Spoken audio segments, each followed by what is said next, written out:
Welcome to the Exponential Minds podcast.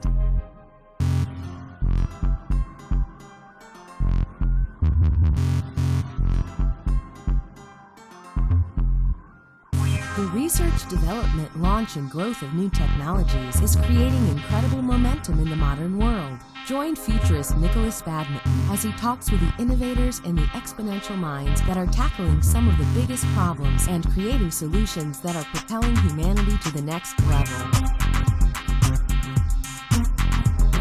Hi there and welcome to the next episode of Exponential Minds. My name is Nicholas Badminton. I am a futurist and I help my clients look out 5, 10, 20 plus years into the future to help them do more resilient strategic planning and anticipate risk that could affect their business today.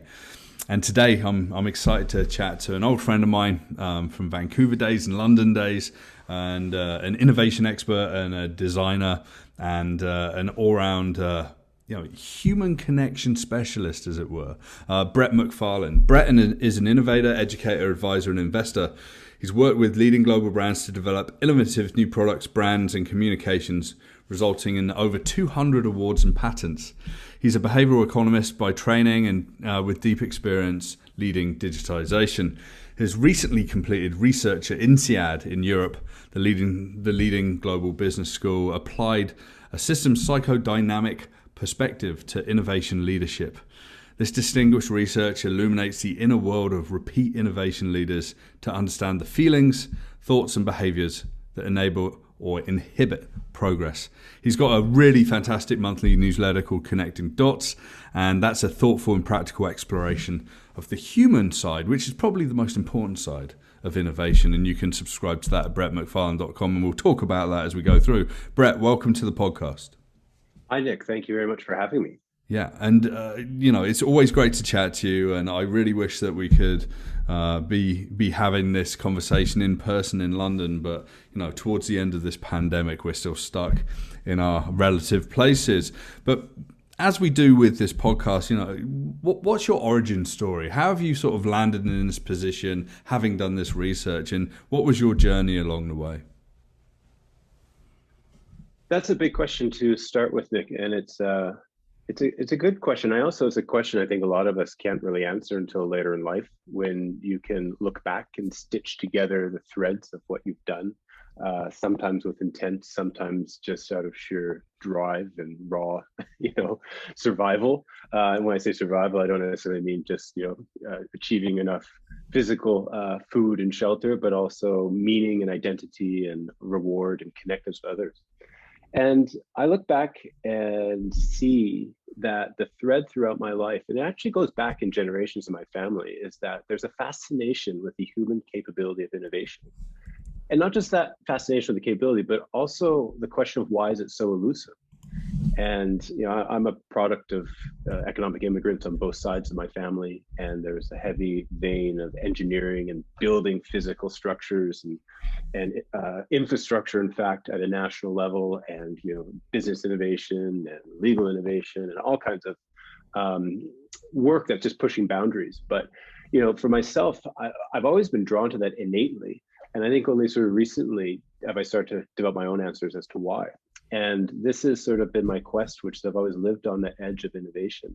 And whether that was as an athlete of trying to find the newest technology or a different way to do what I'm doing, or even when I started my studies, I studied economics. I'm Canadian, but went to university in the United States on a scholarship, studied economics, and was really dissatisfied with the conventional economics education, which was very classical at the time, as behavioral economics was emerging, where I'm like, this looks more like reality, the messiness of humans versus the artificial cleanliness of how we act. And I think professionally, I've just sort of been drawn to that pursuit of progress, and also B, the almost phenomenon of human behavior, where as much as we have good explanations for things, we don't have all the answers. And so today, that's where I spend a lot of my time. While I have had the good fortune to lead digital products, brands, service innovation for leading firms, we all have products on our phones that I've been a part of, for example. But I've really, over the last decade, shifted more and more into leadership capability, because I see that the real challenges are, while there are technical challenges, The greater challenge is how do we manifest these new inventions and ideas and make them real? And that's where I'm very intrigued by innovation leadership as a relatively emerging field where we accept process as understood, but how do we perform like an athlete when it matters most?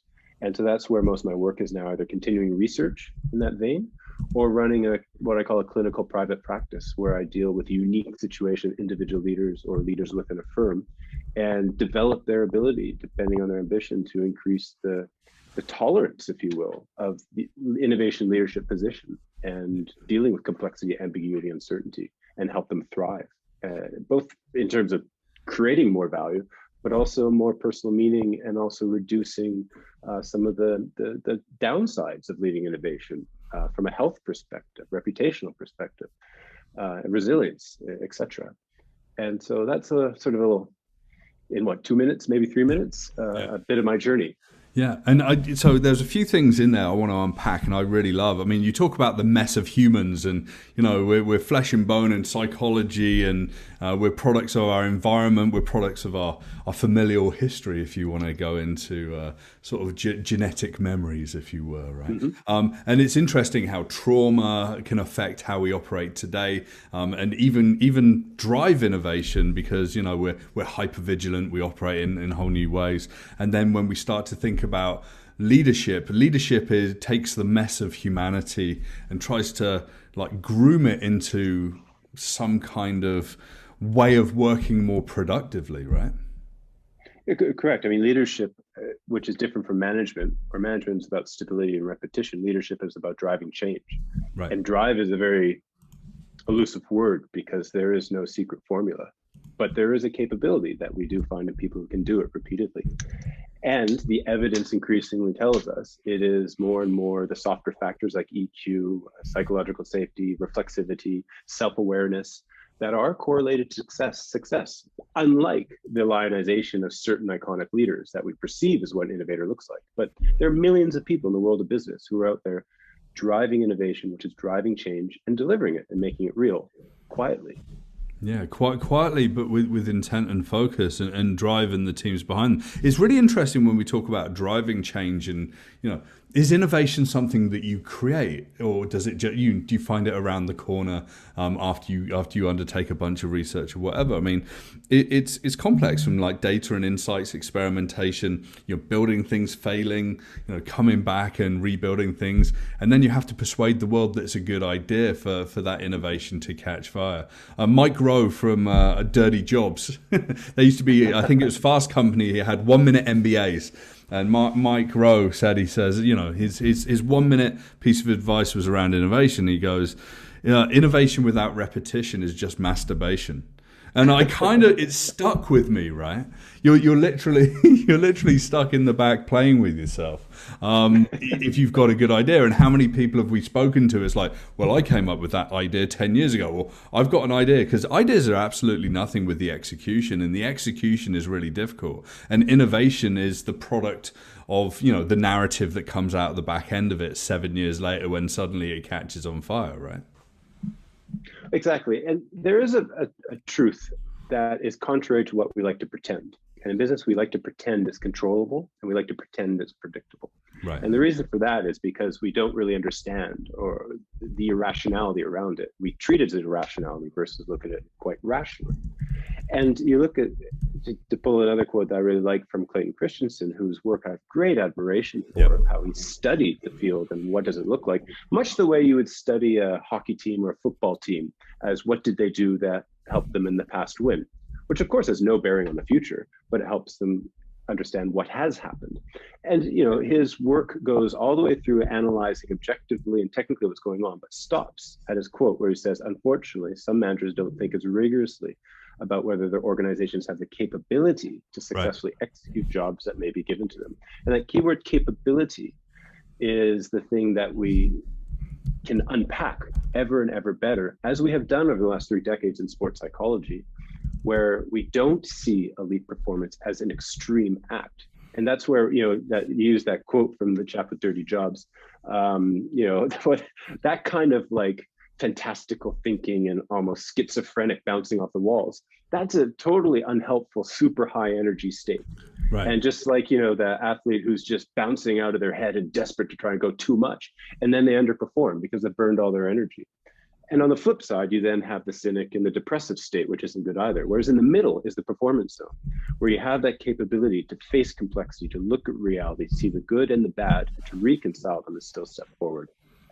Do you think people are born with this? Because if we look at athletes, like clearly there's a physiology, clearly there's a mental state, and the application of how you can work with your body. I mean, I'm 6'4". I grew like over a foot when I was 15, and suddenly I went from being a very capable skateboarder to being someone that was incredibly dangerous on the skateboard, right?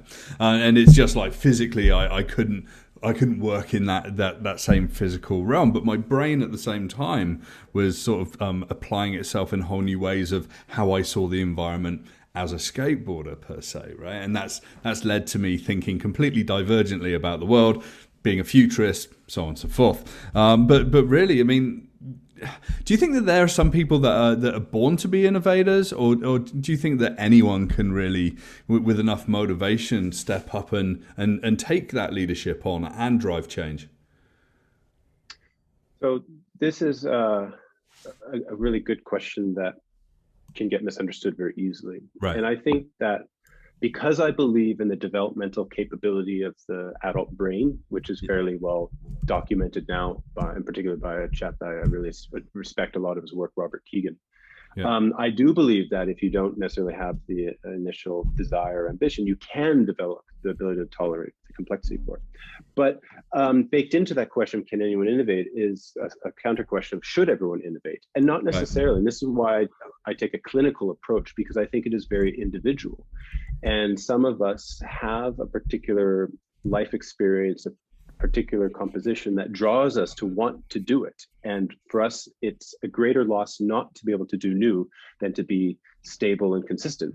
For other people, their identity, their background, the trauma experience may mean that they so greatly value being the reliable, certain person that never surprises and is appreciated for it, that to go against the grain and trying to do something that's quite risky and ambiguous, it loses their own sense of identity. It is actually equivalent to a death experience.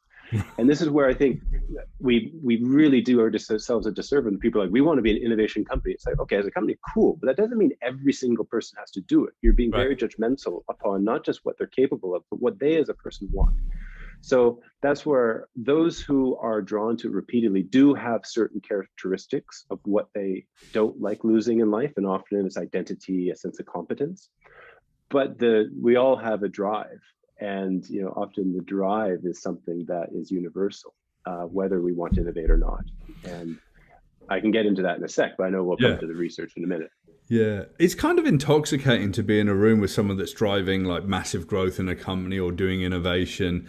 But it kind of almost feels that if you're in that dependable, stable and consistent role, it's like you're looking like a crazy person, someone that's possessed, right? I worked at a large digital consultancy, and the CEO had this reputation of just being a little bit, lively, or rewriting entire presentations in the cab half an hour before and people didn't understand it, but I stood back and they were like, oh, so-and-so is crazy, and oh my God, so-and-so's coming to the meeting, and everyone around the room was looking at each other. And I just sat back and I said, why do you think we're here? And why do you think that we've got this huge office and we've got hundreds of people and we're in a company, we're going to hit $100 million in revenue? Why do you think we're there? And it's because you need that. It's not a chaotic mind. It's just someone that just sort of shirks off that comfort, stability, and consistency to say, okay, there's a new way in town, and I need to tell the world. And the world might not get it, but the people that really want to buy into it, they need to shake the hand and sign the check and take the leap of faith, right? And as an organization, what you're spot on and banging the nail into is the difference between value creation and value extraction. And an organization's strength is its ability to tolerate change, but that change is always somewhere between the tension of those two, because you need somebody creating the value like that example, who is, willing to push boundaries, take personal risk, accepting people may dislike, even hate him or her. Right. But then there's other people who are then, once that, like an icebreaker, they've gone through the fjords of the Arctic, can then come with the armada and extract the value out of it. And hopefully that's not a natural resources mining example. That's more, let's say, let's save somebody, do some good work up there in the Arctic. But in these ecosystems as well, with these people that are about that value creation, there are still people that the heroes and the winners, and they're the people that have sort of fallen to the wayside and kind of burnt all their energy in the ecosystem, just taking it as far as they could. I'm trying not to use military metaphors, of infantry versus, the generals or anything like that. But it's kind of interesting in innovation to have a bigger view of knowing who does what and how they contribute and how to reward them as well, right? Reward and to protect them, but done in a respectful way for all people, because that's the problem, the mistake, when people lionize, like, hey, this is the innovator, great, and that's like a great way to make them hated by everyone else, right? And also, it doesn't account for the fact that individual may be driven by something, and there is very little active work on how you develop innovation leadership capabilities in organizations. They'll teach you processes, no problem. But I was watching a thing this morning of the North Sea, where they've got the wind turbines, and they figure within 10 years it'll power all of the UK's energy. They've gone from 40 to 4% of coal. It's a big shift in the energy grid. But before the journalist goes out there, they throw him in a simulator of a helicopter if it falls into the water and how you get out. So that's an example of like how you prepare people for a highly uncertain and quite traumatic experience. Innovation is none of that. Even in highly innovative companies, it really is, you're on your own. It's sink or swim. And sadly, a lot of talent gets lost as a result of that. People burn out. They just say, okay, that's it. I can't take this anymore. Sometimes quite catastrophically. And, for the size of the problems that we have in the world and the opportunity with the technology, that's real tragedy. And, this is real, like it can be very tangible. 94% of executives are dissatisfied with innovation in their firms. That means only 6% of executives are satisfied with the innovation in their firms. Only 6% are achieving what that chap you gave the example of. Yet 84% of firms, innovation is a top 3 priority. And the hard metrics in the West have been declining for decades of new products, new patents, productivity, all the traditional measures. So there's something going on there, and it's a tragedy, unfortunately. Yeah, I was working with a client earlier this year, and we're going through, and maybe there's some transformation opportunities, maybe there's some opportunities to think about new lines of revenue and whatever. And it's like, cool. And after about 2 weeks, and I interviewed about 15 people, it was like, well, you need an innovation. There needs to be some sort of innovation capability, at least steering the ship. And I chatted to someone, they were like, oh, yeah, we had that last year, and the executive got rid of it. And it was like, okay. So, and this is your point. People are dissatisfied, but they're creating this, what is it? I think I've read the same research, a middle layer management permafrost, and you just can't break through. And it's people that like suddenly they've got so much on their plate. And I think we've maybe seen this as part of the pandemic. Pandemic came in, shut everything down, immediate stasis and immediate freezing and fear and anxiety, right? And I think this goes into the research that you did. And suddenly, you can't do things, but at the same time, curbside pickup, moving to e-commerce, suddenly doing delivery when you never did it before, working out new ways of connection and distance. All of these things can be, all of these things can be scaled and taken care of, because now you've got permission to do it, and like the bureaucrats are out of the way, right? Well, and the tone in the room changed. So last year is a great example of when innovation went from being important to vital. For a period of time, there was the oh crud, we might die. Let's pull forward the 6 month, 6 year roadmap, whatever it was. That was moving incredibly slowly. I mean, the number of board members are like, wow, we did it. We did in 6 months what we've been talking about for 6 years. Wow. But they don't necessarily recognize, because the temperature turned up and suddenly it really was life or death as one point. But then secondly, they also took it out of the cage. So when a firm is such a tell, you do the smell test, it's like, here's our innovation zone, or here's the person we've hired. It's like, cool. So it's like bringing nature in a cage into your office and feeling like you know what the wilderness smells like. Right. And what you're doing is you're actually separating it from everyone else, because it is a team job, it's a systems job, it's a multi-party task. As innovation, it's not a heroic quest. It is a multi-party task. We need everyone from people who think strategically, commercially, and administratively, to not just develop the thing, but rewire around that new proposition how the organization operates. No matter how small, if it's a tiny process change or if it is a fundamental disruptive shift to the business model of the market, either way, unless you treat it multi-party, it's going to come up against very serious tension. And that's even true in the innovation leaders that we know out there. The permafrost is a very powerful force. It's like the goo that just comes in. Or some firms, especially creatively driven firms, they have the opposite. They have permathaw, where nothing lands. It just continually is fluid. And the commitment isn't there. So where permafrost people overcommit to what it was or what they think the firm is, and permathaw, they never personally want to commit because they're so independent minded and they like freedom so much. To actually deliver something constricts them. Yeah, it's like innovation with a capital I versus a small I, right? The capital I is look over there, it's innovation, and let's talk about it and tell the stories, and it's innovation, or the innovation team, or the innovation person. Whereas actually it's innovation with a small I, which is kind of like a daily task for everyone, right? And this is, we know that we don't build innovation teams to take over all the innovation. We know that we build innovation teams to tap into the wisdom of every single individual. I worked with a large airline in the UK, and this was quite a long time ago, about 15, 16 years ago, and they were hemorrhaging money through development test cycles in software and their web properties and whatever. And I sat there, I was a fairly young consultant, I had about 10 years of experience, and I sat down with the company director. And I was just asking some questions, and I was like, okay, where are your developers sat?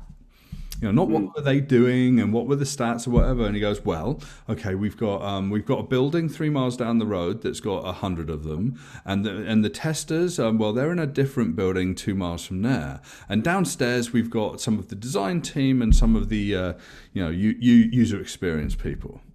I was like, oh, okay. And I said, why don't we just sit them all in the same place?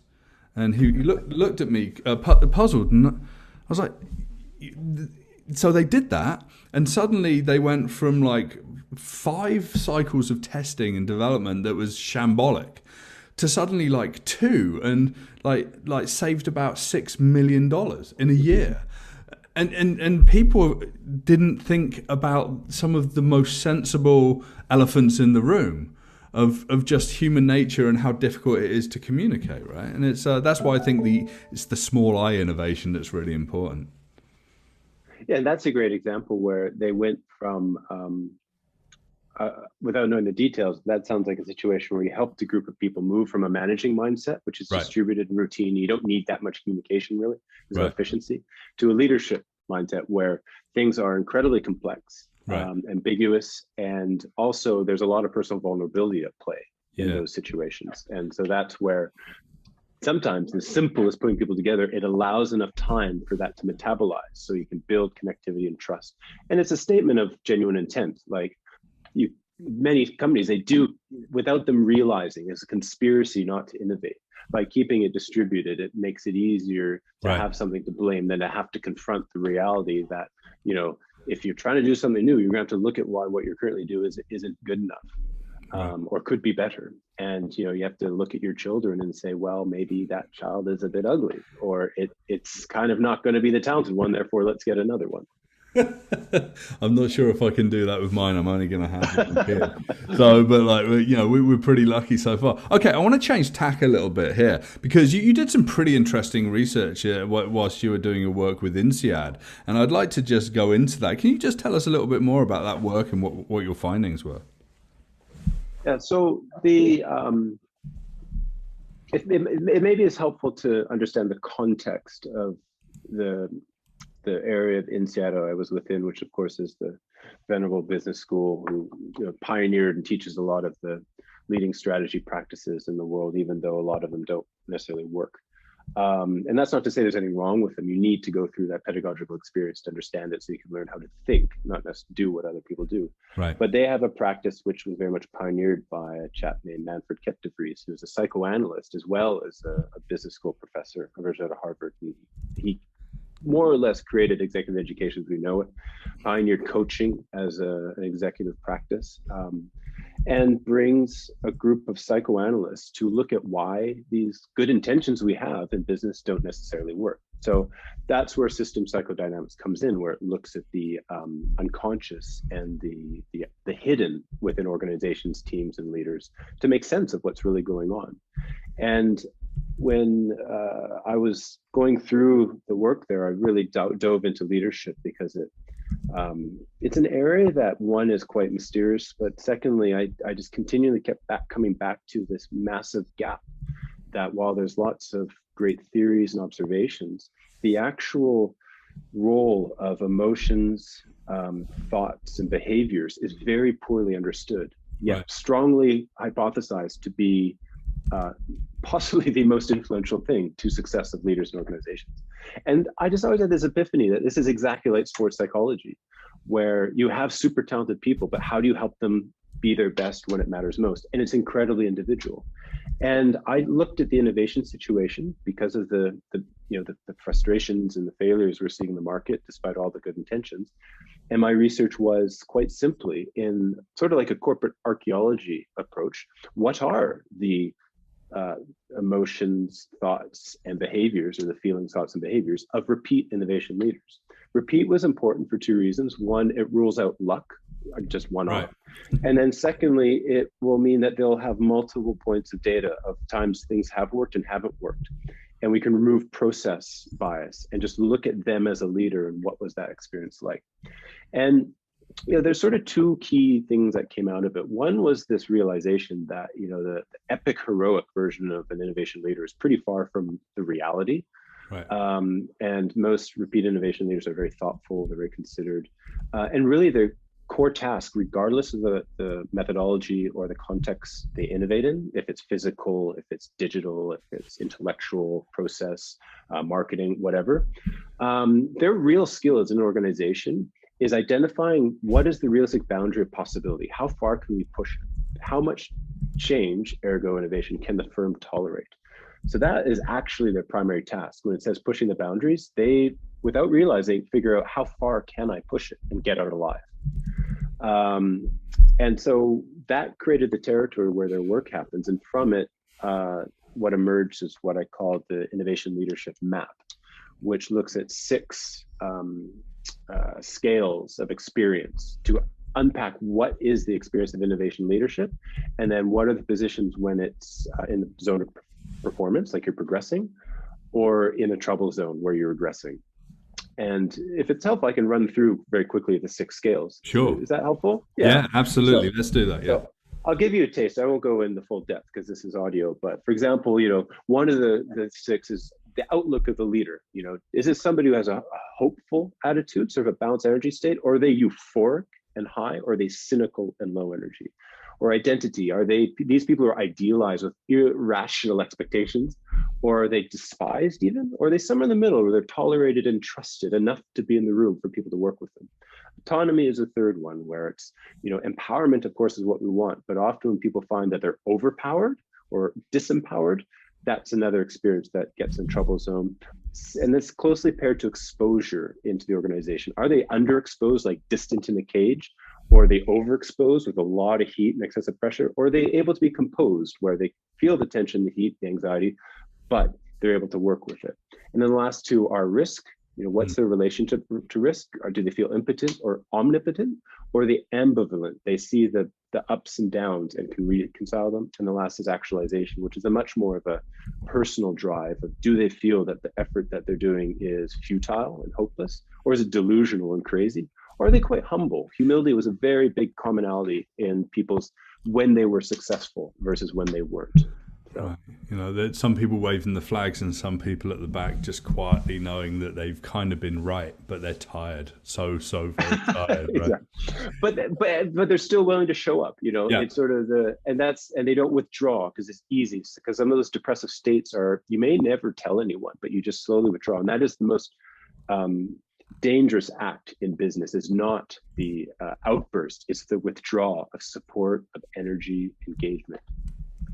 Yeah, I mean, a lot of people we see, the stories of burnout and about, there's a lot of people through social media today that talk about their, we built this X million dollar startup that got bought by this X billion dollar mega, innovation company, and here's the story, and pretty much without fail, like it's someone has literally fallen to the wayside or had a really hard time, or there's been failures, things have gone horribly wrong, right? And it's interesting for me to see that. I mean, you talk here about sort of that subconscious, the system psychodynamics.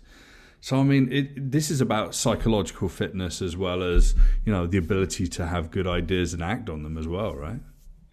Good ideas and act on them, but also know thyself, which is something we do not train in any business school, any undergraduate school, in high school or elementary school. Right. And the way that these scales emerged was not like, so what do you think it is? It was using psychoanalytical interview techniques. So I'll have people identify what's known as the motivating anxiety. So we are compelled by anxiety, is that there's something that we fear, some sort of persecution that compels us forward. And there's three primary ones that I use, which was validation anxiety. We want to know we're good. Control anxiety. We want to know we're safe.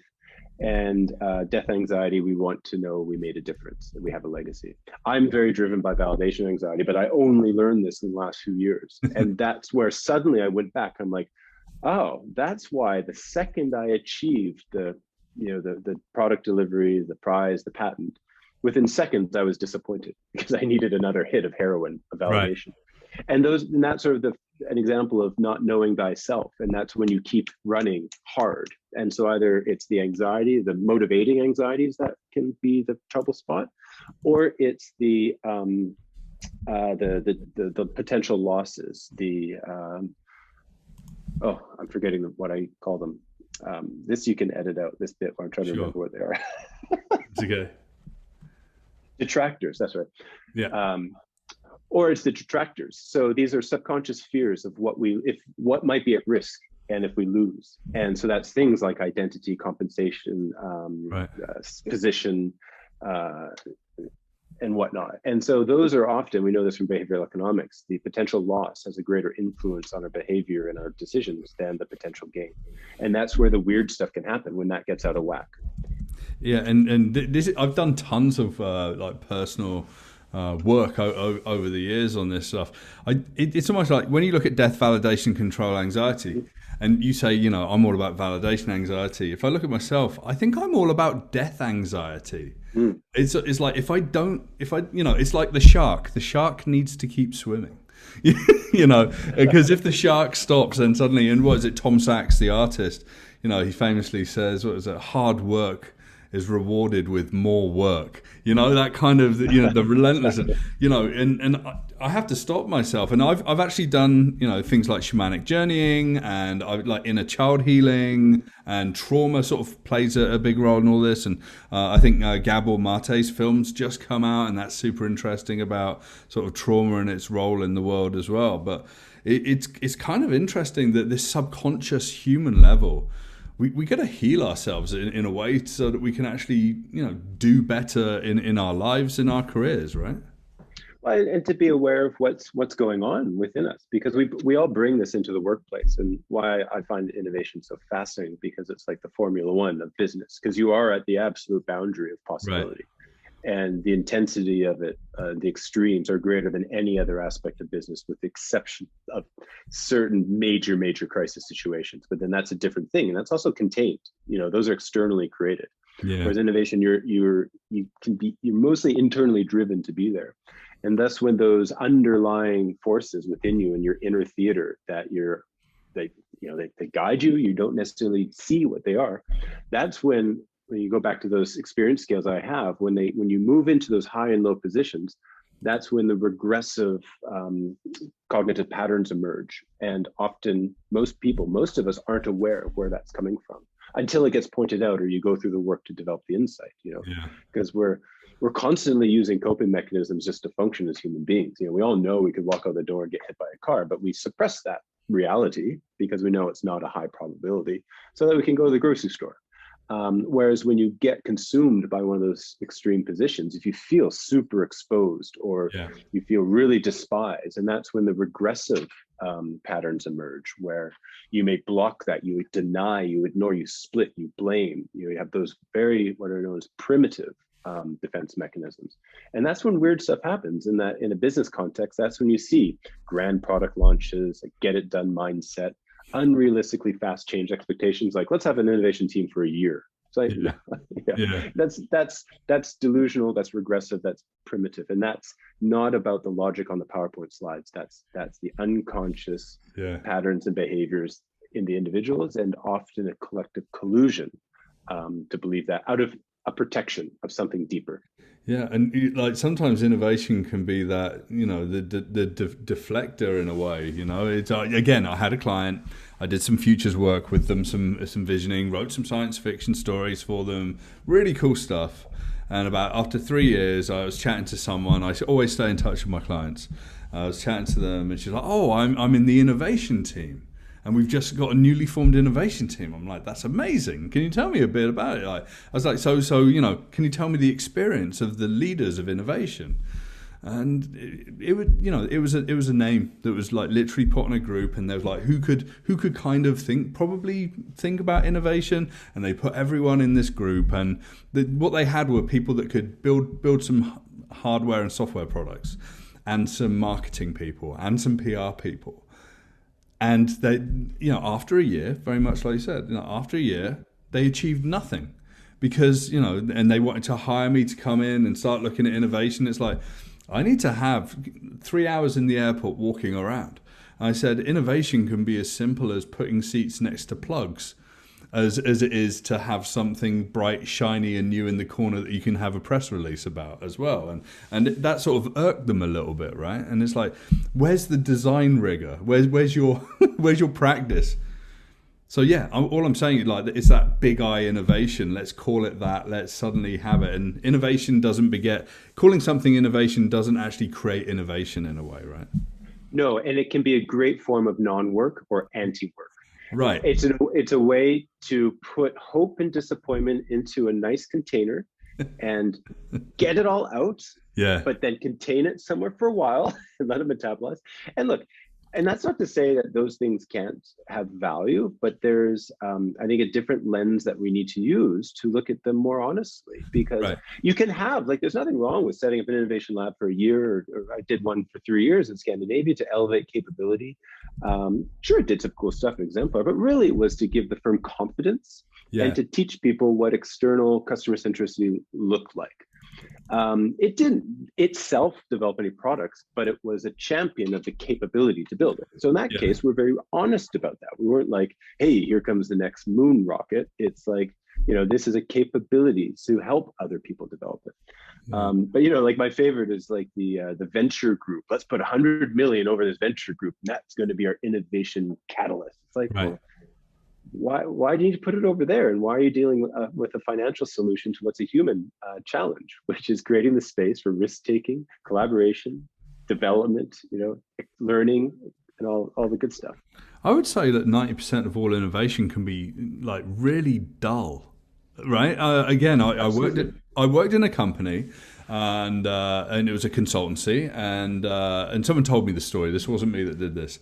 They went in. And this telecommunications provider said, look, there's got to be some way of thinking about innovation and design and whatever we can do. This is probably about 20 years ago.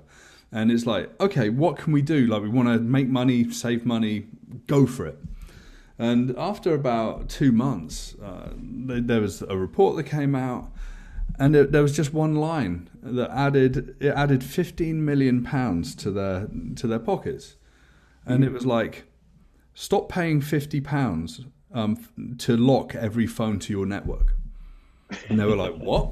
And it was like, and if you lived in the UK all those years ago, you knew that, when you were with Vodafone, it was locked to Vodafone. When you were O2, you were locked to O2. And that caused, this burgeoning industry of, the local cobbler that could unlock your phone and things like that, right? And yeah, £15 million a year to lock the phones, where you know that the people are going to go somewhere else if the service is not good anyway, right? And it's like, and they can pay £50 themselves to unlock it anyway. So it was this like weirdness. But boring innovation that's highly valuable is really valid. And I think a lot of leaders don't realize that. Well, exactly. And one of the other tasks that innovation as a form of non-work is to address corporate boredom. Right. And that is not an effective use of it. Like if you want to see the dullest innovation in the world, just research Amazon. And, but it's value creating. And it's not necessarily very pretty, but it does what it's meant to do. And a lot of real innovation is not the stuff you read in Fast Company or see in nifty Instagram feeds. It is real work that's super value creating and very, very hard. That's why there's the real thoughtfulness to real innovation leaders. It's not in a 2-day sprint. I mean, one of the least helpful books ever written for innovation is that Google Sprint book, as though you can do it in a week. And people misunderstand that actually what all those sprints are taking tiny little slices of a product and improving it. It's really, it's a nice incremental innovation story, but it's not the way it happens. And there's very great, and the beauty of innovation, because it is a phenomenon. At the end of the day, we don't really know where it comes from. It's just a raw human capability. That, by the way, was only agreed in 2018 by the OECD what it even is. So, one of the great fun things you've probably done before is go to any company, say, what is your definition of innovation? And just watch the argument ensue. But, that's where I can't really remember my point on this, but it's like, it's just, that's everything we're talking about is all the human stuff we project onto it. Yeah. And these deeper innate needs that we have as individuals. Yeah, it's the fetishization, right? That creation of something bright and shiny and like, in futures thinking and in innovation, I mean, I don't know what you think about the word moonshot. But I wrote a report like 4 years ago, and my yearly report, and page 1, it was just a picture of, I think it was Apollo 11. And over the top were words, and I just wrote them. I said, moonshots are bullshit. And all I'd been hearing was the Singularity University, blah, blah, blah. We all need a moonshot. But it's like moonshots are difficult to achieve because everyone doesn't have $1 billion. They don't have the ability to scale like big tech companies like Amazon or Google or Facebook or whatever. They're distracting. The big idea is so big and amorphous that is never achievable. In the modern day, like zero carbon is like the new sort of moonshot that's distracting everyone from the yearly task of reducing your carbon footprint, right? Because it's like, nope, 2050. We're aiming for 2050. And because you're aiming so far into the distance, we're not coming back to today and being honest with ourselves about, are we making any progress at all, right? And I look at that situation with actually, if I step back, it's fun to bash the moonshots to bullshit. But what those do signal, though, is some kind of a deeper wish in people, and a deeper wish to have something to be better. And what we can help them with those, to have the courage to not just see what they think might be better, but where's the source of that? And to really look like, is there some underlying guilt or shame that is causing them to have that wish? Right. And that's not to beat them up over that, but by surfacing it, then you can better understand the drive. And you can either warm up a cynical room or cool down a delusional room, and to get into the space where you can do the real work to tackle it. And to answer the question of what's too little or too much innovation for us right now, relative to the problem that we face, and is within the boundary of who we are, what our expertise is, the authority we have, whether if we're a public or private firm, the role we have in society to our stakeholders, and the tasks that we think that we can realistically do to push our boundary out and a bit more forward. Yeah. So, I mean, your research and previous conversations we've had, I mean, you talk about tolerance as well, right? Yeah. As being important. Can you unpack that a little bit for me, Brett? Yeah, well, the tolerance is a different way to look at the question of how much innovation can we do, because it accepts that as much as we all like change, there's only so much we can take until we start to shut it down and reject it. Right. And so that's where, rather than the open-ended, our job is to push the boundaries, the better question is how much innovation can we tolerate within who we are, the industry we're in, just literally as human beings right now. Like, is the world too chaotic and unstable right now? So, for example, during the last year, the change tolerance was high because it felt vital. We needed it. We could take it. Let's move. Let's run fast. We're not going to ask too many questions, because if not, then we're not here tomorrow. Whereas now you can see the opposite is pulled. Tolerance is actually reduced even lower than before, anecdotally, because we're exhausted. We're tired. It's too complex. The fallacy of control that we had before has revealed itself. Actually, the world is just raw and unpredictable. And we right now can't necessarily deal with it. So we need some form of stability and structure.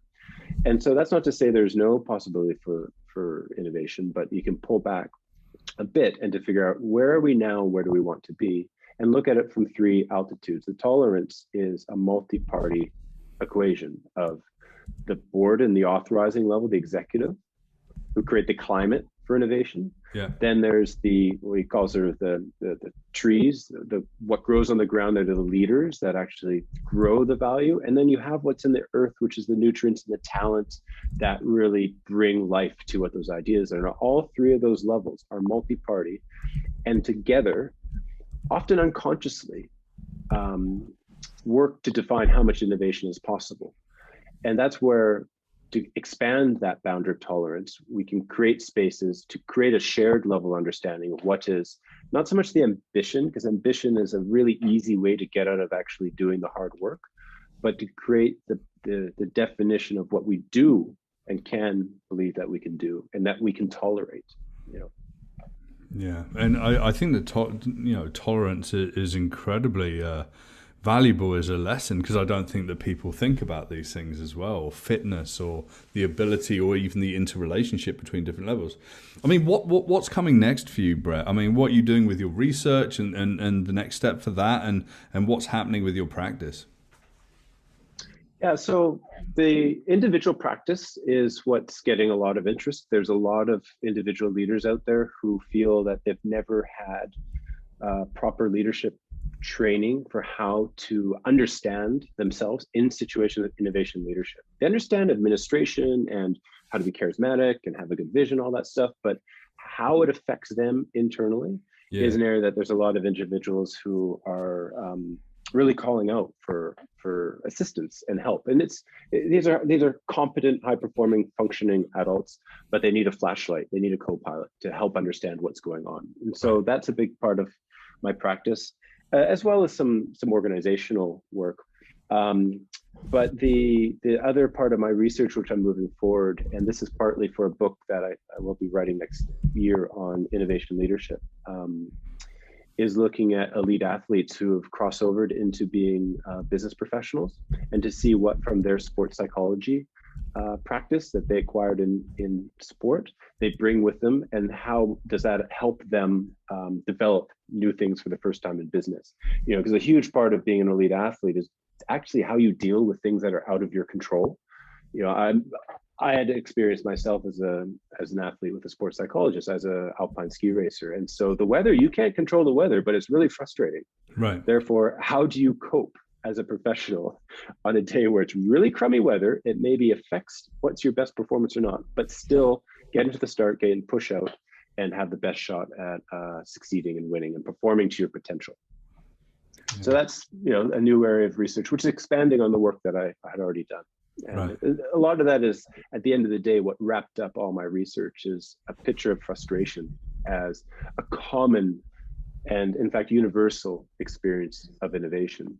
But there's two different positions of frustration. There's an optimistic frustration where you see the world could be better and you do the work to make it better. And there's delusional frustration where you become cynical, you reject it, or you become totally unrealistic. And so try to see how elite athletes handle that, so that can that provide not just some evidence back into the business world, but also sort of a deeper level of evidence, which we're currently lacking. What's really interesting about this conversation we're having, we're sort of coming to the end of the interview, is these are things that we don't talk about in terms of innovation. It seems like, when you talk about innovation, you're talking about the shiny thing or the application or the system or the billions of dollars that have been achieved through this. I just did an interview on the radio about Pokemon Go and how it's made $1.23 billion last year. But people are dying because they're driving around in cars trying to catch all the Pokemon. It's like, at the same time, there's lots of different sides to this. And I think the idea of really going deeply into the psychodynamics, but understanding, the different kinds of anxiety that do exist, me and my death anxiety and you and your validation anxiety or whatever. And that tolerance is hugely important but it's all wrapped up in sort of in a cultural experience of, doing innovation or being innovative in a way, right? Well, it's a great irony. So we talk about human-centered design, but we don't use human-centered approaches to innovation. And a big part of that, I would argue, is that it's a taboo to talk about that, because either it's because if we're honest with ourselves, it's unpredictable. We don't really know where it's going to come the next time, so we'll create this sense of certainty. But also, the truth is, as an innovation leader, you have an enormous an aspect of responsibility. Creative destruction does have some harm, even the best ideas. And so that's leadership where, you may have to launch a new product that unfortunately will make another division group of people redundant. And that's an enormous burden that you have to carry. But the successful innovation leader looks at the genuine net positive. And this is where there's an aspect of courage. And I think we need to talk about courage a lot more. Courage is composed of a morally worthy goal, visible risks, and intentional action. Great leadership is courageous because it understands the risk, it's empathetic, it's compassionate, but it also understands there's a greater goal, and you can do these tough decisions that do have downsides for a net positive in a very compassionate, humane way. But that's a hard conversation that we need to be pull our socks up and be willing to have, and that's where true resilience comes from, when we can accept the ambivalence of life. And innovation is an ambivalent thing. It's good and bad, and be look at it straight in the eyes. And it's better for everyone. That way we remove the externalities that happen, but benefit from its fruits greater, and allow more of this potential that currently is stuck in hard drives and drawers, and get it out into people's hands and make their lives better. Yeah, exactly. And, the futures work that I do is almost, innovation is sort of the primer for it in a way, and innovation work and design and whatever. And I speak about innovation, innovative projects, but also the boundaries. And I'll certainly wrap some of this ideas around anxiety and tolerance into what I talk about as well, because I talk about human-centered design a lot. But Brett, where can people find out a little bit more about you, read your research, sign up for your newsletter? Yeah, the best place is at my URL, which is simply brettmcfarlane.com, all one word, BRETTMACFARLANE. And in there, I have my newsletter called Connecting Dots, where I try to piece together the unknowns of innovation with the practicalities that we're familiar with, and just explore the topic more.